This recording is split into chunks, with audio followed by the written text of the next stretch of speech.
No século XVIII, as plantações eram maiores. As cidades e portos estavam crescendo. O poder dos mercadores, fabricantes e advogados aumentava. E o sucesso nutria novas ideias que mudariam o mundo. O iluminismo e a sociedade. Neste episódio de A Tradição Ocidental.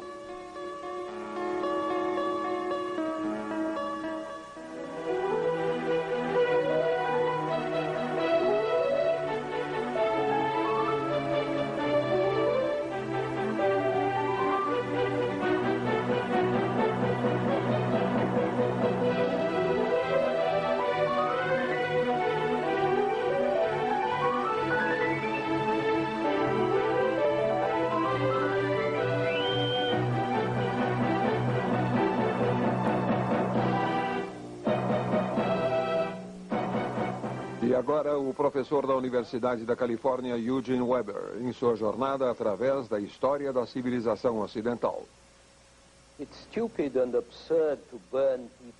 É burrice e absurdo queimar as pessoas por suas ideias. Mas é igualmente idiota acreditar que as ideias não importam.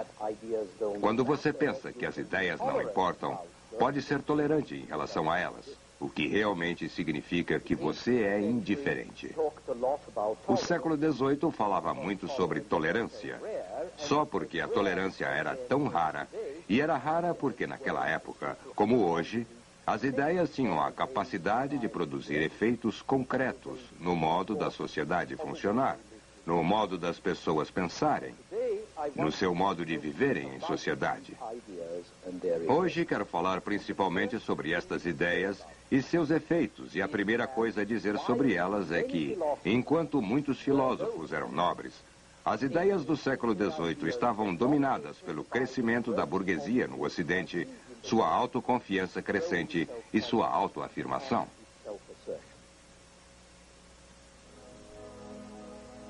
Por trás deste avanço da burguesia estava uma economia que melhorava, o que foi possibilitada por navios maiores e melhores, mais canais para o transporte de bens pesados, mais e melhores estradas.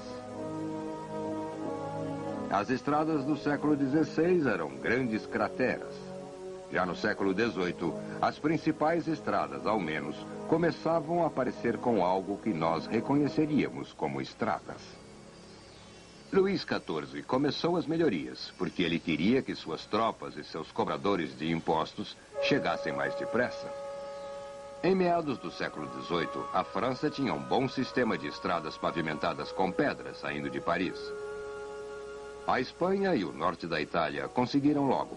Os alemães e os russos tentaram copiá-las. E no fim do século, um escocês chamado Macadam, que fez dinheiro na América, desenvolveu uma superfície de estrada bem razoável.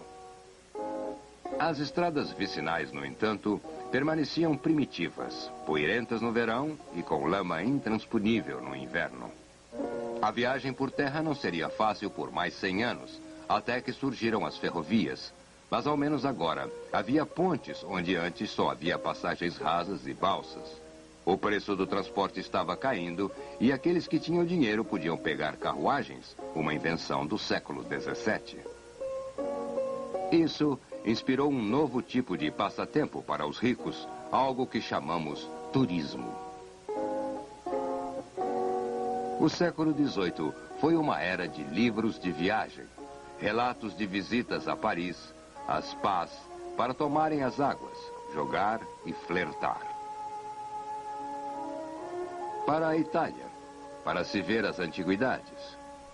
Para Veneza, que era o lugar favorito de prazer.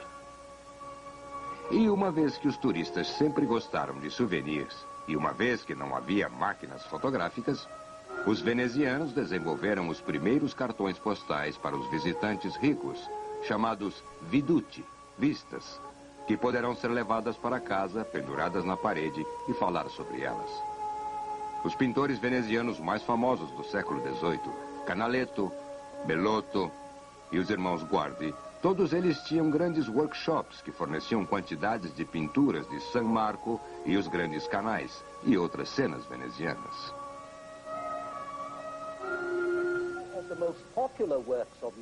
Duas das obras mais populares do século XVIII iriam, na verdade, se mascarar como livros de viagem.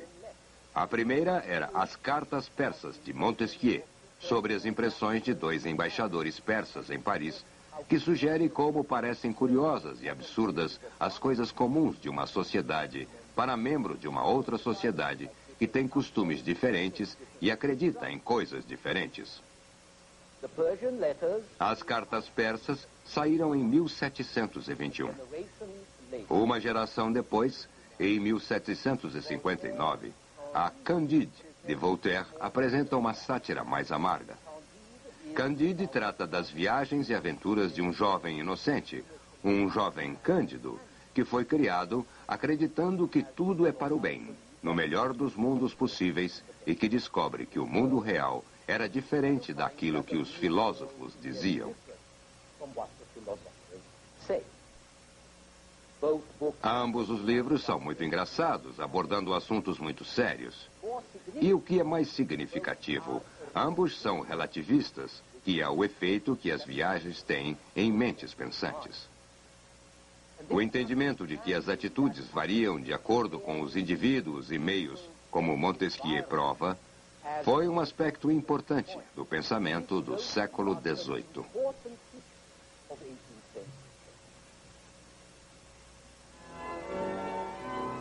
E havia outros sinais de progresso. A tecnologia para tratar as áreas agrícolas melhorou. A agricultura tornou-se mais produtiva.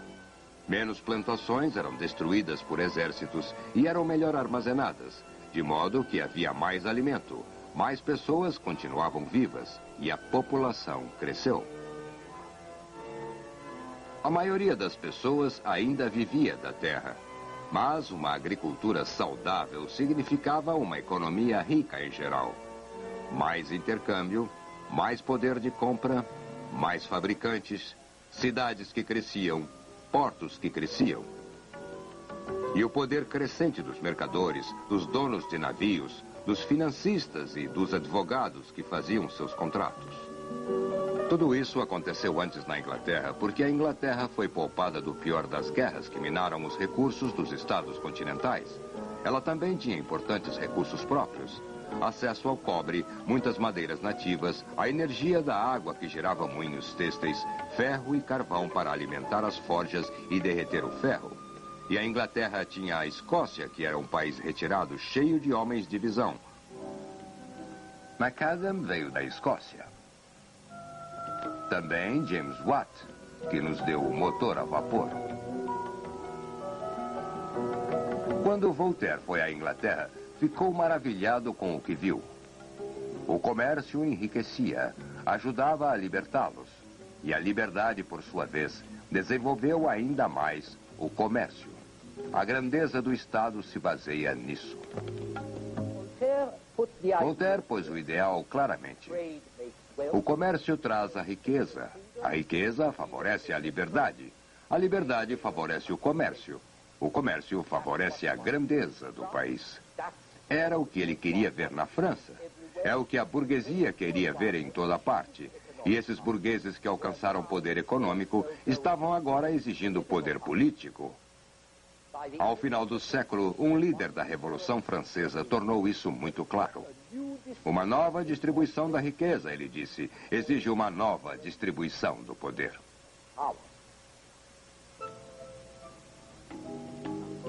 Você tinha que ser muito cuidadoso com a palavra burguês, pois o termo cobre uma imensidão de pecados, ou ao menos uma imensidão de buscas. Alguns burgueses eram homens de negócios. Outros eram artesãos, empregados do Estado, funcionários públicos, financistas, fabricantes e alguns eram homens de letras, intelectuais. Um termo que não apareceu até o século XIX, apesar de que foi no século XVIII que escrever se tornou uma profissão. Assim, havia diferentes tipos de burgueses, mas eles partilhavam de ideias comuns, que poderiam chamar de filosofia burguesa, que não se apresentava como burguesa, mas como uma filosofia universal, algo que se aplicava a toda a humanidade. Quando falamos de direitos humanos hoje, estamos usando a linguagem e expressando os princípios da burguesia do século XVIII, que falava sobre a liberdade e progresso do homem e que, eventualmente, escrevia documentos como este.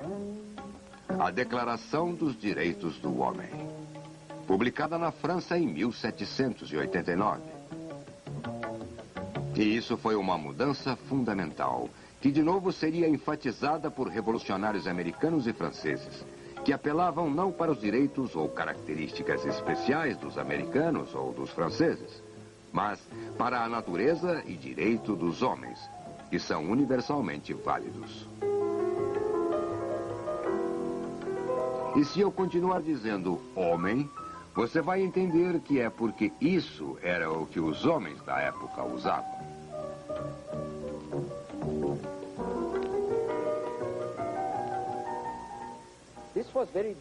Isso era muito diferente do que iria acontecer mais tarde, no século XIX, quando o proletariado, a classe trabalhadora, foi definida como uma entidade independente.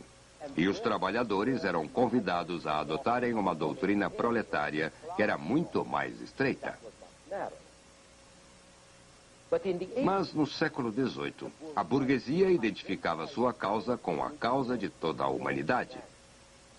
Eles eram burgueses, mas se consideravam apenas humanos e os interesses que buscavam não eram, como eles consideravam, interesses de classe, mas sim eram válidos para todos. De modo que hoje, quando você fala sobre os direitos humanos, está expressando os princípios da burguesia do século XVIII. Essa universalização de princípios e interesses específicos ia estimular uma pretensão hipócrita de que o que era bom para a burguesia era bom para todo mundo, mas também ia inspirar e justificar a exigência de que o que é feito para melhorar a vida da burguesia deveria ser feito para melhorar a vida de todos.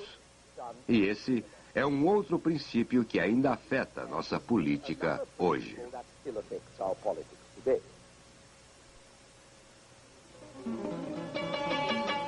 Outro aspecto novo e importante da época era que essas ideias iluministas seriam publicadas mais rápida e amplamente que as ideias que haviam sido publicadas antes, ou que poderiam ter sido.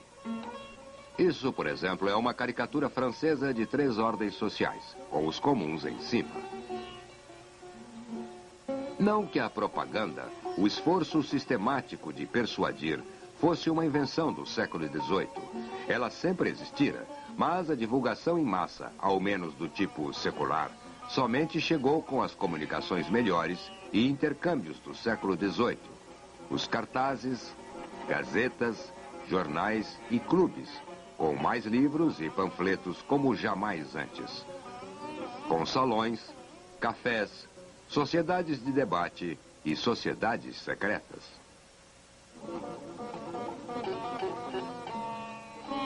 A mais importante destas sociedades secretas foi provavelmente a maçonaria. A Irmandade Maçônica começou na Inglaterra do século XVII, mas se espalhou por toda a Europa do século XVIII com os franceses, que chegavam a 30 mil irmãos. A maioria dos grandes filósofos era maçom, como Voltaire e Diderot, mas também aristocrata, como o primo do rei, o Duque de Orleans, e muitos estrangeiros, como Frederico o Grande, Mozart, Washington, Franklin. Na verdade, se olhar os medalhões da nota de $1, você vai ver que um deles é um símbolo maçom.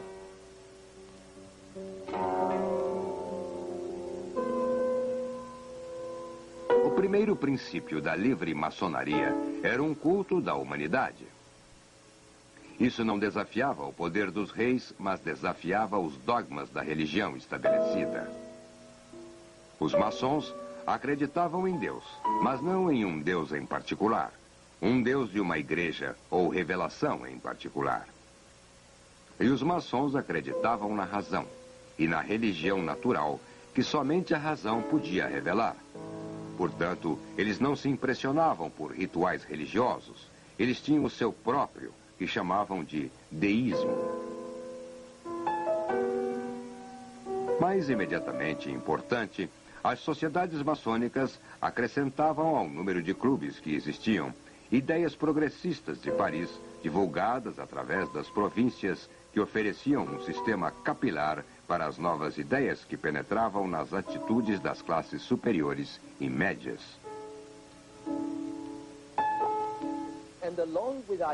E junto com as ideias, o vocabulário mudou radicalmente. Esta é a época em que a palavra social vai de sociabilidade para sociedade e adquire seu significado atual, como na sociologia, na ciência social. É quando palavras como capitalista aparecem, quando nação e nacional adquirem seu senso moderno. É quando termos como povo ou massa toma seu sentido pejorativo, como gente comum, a gentalha. E eles se tornam, como coloca a enciclopédia de Voltaire e de Diderot, a parte mais numerosa e necessária da nação.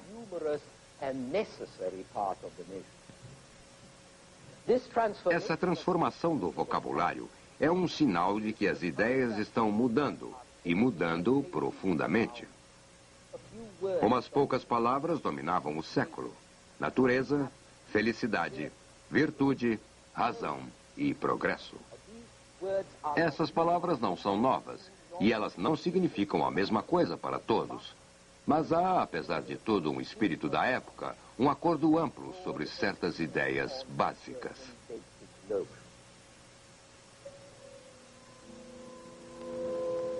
Presumia-se que através da razão e da ciência, as pessoas poderiam entender a natureza e harmonizar-se com suas leis, assim progredindo em direção à felicidade e à perfeição. Mas antes, eles tinham que conhecer a natureza e a sua essência, ou seja, como era a natureza. Essa ciência natural era baseada em descobertas do século XVII, que tiveram um efeito muito maior no pensamento do século XVIII que em seu próprio tempo. O século XVII, que foi uma grande era de descoberta científica. Eram os novos instrumentos que tornavam possíveis as descobertas. O telescópio, aperfeiçoado por Galileu, e também inventou o termômetro e melhorou muito o relógio mecânico, enquanto um aluno de Galileu, Torricelli, inventava o barômetro. Todos esses instrumentos permitiam observações mais exatas e mais extensivas. E aconteceram descobertas específicas. William Harvey descobriu a circulação do sangue através do coração e pulmões. Anton Leeuwenhoek desenvolveu lentes suficientemente poderosas para ver bactérias e espermatozoides. Robert Boyle trabalhou no comportamento dos gases em temperaturas diferentes e sob pressões diferentes e tornou-se o pai da química moderna. Avanços incríveis foram feitos na matemática por Isaac Newton e René Descartes. Progressos em logaritmos, cálculo diferencial, cálculo integral, todos dando a base para as altas matemáticas. E os mistérios da eletricidade e do magnetismo foram revelados por William Gilbert e Benjamin Franklin, através de italianos como Alessandro Volta e Luigi Galvani. Mas a maior figura do início da ciência moderna foi Isaac Newton, que viveu de 1643 a 1727. Newton deu a base da física moderna, descobrindo as leis mecânicas do movimento, e especialmente a lei da gravidade, a velocidade na qual os corpos caem na Terra. E o resultado deste acúmulo de descobertas foi uma mudança radical na perspectiva das pessoas educadas. Quando o século XVII começou, cientistas sérios ainda podiam acreditar em bruxas, Mas quando o século XVII terminou, isso teria sido impossível, porque nenhum cientista acreditava em forças sobrenaturais que supostamente as bruxas teriam. No tempo de Shakespeare, as pessoas acreditavam que os cometas eram augúrios. Depois de Newton, eles sabiam que Newton e Halley tinham calculado o movimento de certos cometas e que as estrelas obedeciam às leis da gravidade do mesmo modo que os planetas. Assim, agora a imaginação humana aceitava a lei científica e começava a rejeitar a magia e a feitiçaria. Como esse livro sugere, os mistérios da natureza deveriam ser desvendados pelos humanos. Em 1600, os homens viviam na Idade Média. Em 1700, a perspectiva mental das pessoas educadas era moderna.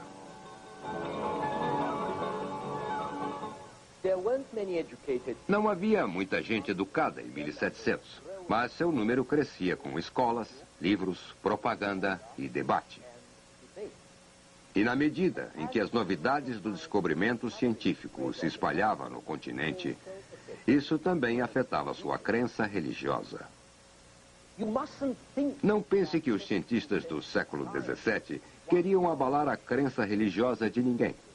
O próprio Newton era profundamente religioso e um bom alquimista. Mas suas descobertas adquiriram vida própria. Depois de Newton, as pessoas educadas sabiam que o sistema solar movia-se por si mesmo e por suas próprias leis. O sistema solar newtoniano rodava como relógio, de acordo com as leis da gravidade. Talvez Deus tenha dado corda no mecanismo. Talvez Deus tenha decretado a lei da gravidade. Mas, uma vez que ela começou, ele não mais era necessário. E assim, para alguns, Deus se tornou uma pessoa representativa, uma espécie de monarca constitucional. Sem dúvida, um criador, mas sem direitos de intervir num universo que trabalhava automaticamente de acordo com as leis da física e da mecânica. Ainda podia acreditar que o céu cheio de estrelas proclamava a glória de Deus, mas o modo que este céu estrelado funcionava tinha sido revelado pelo cálculo astronômico.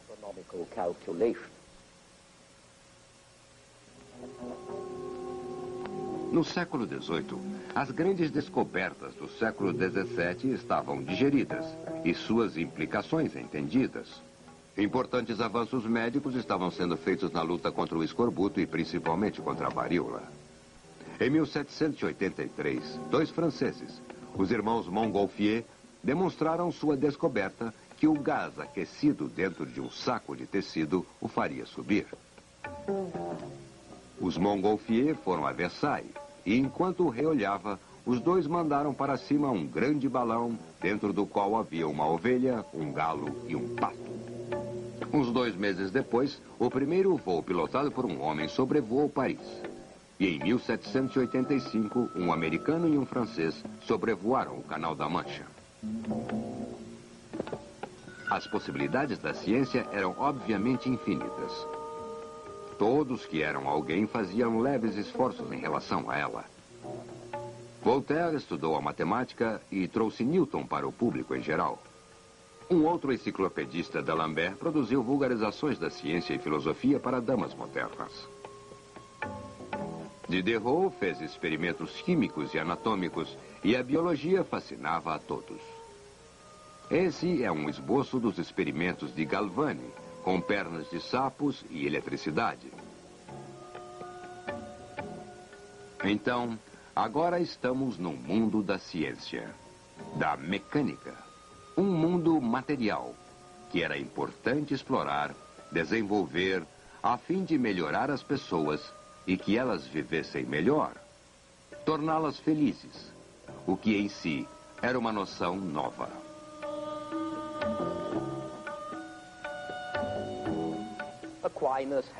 Tomás de Aquino não falou muito sobre a felicidade.